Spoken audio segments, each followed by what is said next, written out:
I've seen that happen with other cases where people, they don't come to church because they have a mate or they have a child that's not doing well. And when they come to church, somebody asks them, and it causes pain just bringing up the subject. Yes, it does. And I think as a church, we can do better than I'll just pray for you.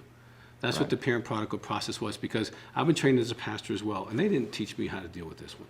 Right. You know, other than, you know, pray for them, you know, God's going to do it, you know, when he's old, he'll come back to the Lord, and we're believing for you, sister. You know, we need more than that. You know, we need intelligent information so that anybody can actually go, oh, wow, I'm in a grieving process. Oh, I've been traumatized by my kid. I'm feeling anger. Or I need to have boundaries. Should I say yes or no? Should I give them money? Should I buy them a car? Should I set them up in business? These are questions parents get asked. Right. You know, and then how do they do it? I was just sharing this recently with someone, and they're like, well, do you think I should post bail for my kid? I'm like, that's a very tough question. You need to have 3 or 4 other couples in your life who knows what's going on, and your pastor, and make this decision together. Right. Don't make it by yourself, and and let someone else lead on some of those major decisions.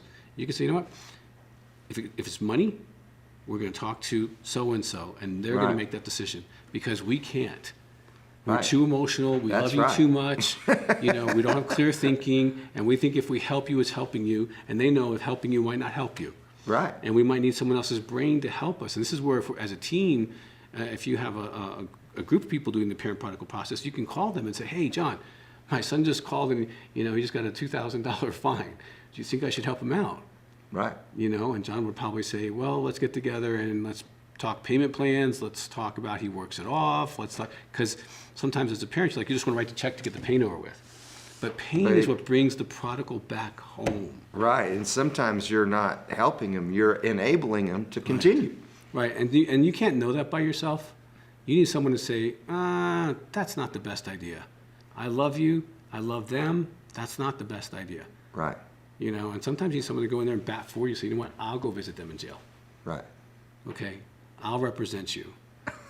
Because there's something about that person, like a spiritual uncle who can love you and say, you know what? Straighten up. Right. This ain't right. I'm not your dad. You know, and it really helps to have that camaraderie as you're going through the prodigal parent process. You need to know what you're going through and how to go through it intelligently. Right.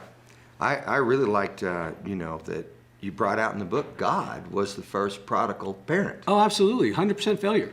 And it definitely wasn't his fault.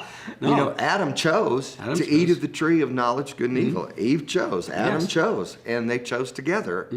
And they rejected God. And they went their own way. And they reaped the results of it. They did. And I love that you brought out, you know, God didn't take the blame for that. No, he didn't. And so, you know, the Bible actually says in Romans 8:1, there is no condemnation of those who are in Christ Jesus. And if you're in Christ Jesus, there is no condemnation. Right. And there's no judgment against you, and especially for another person's choices.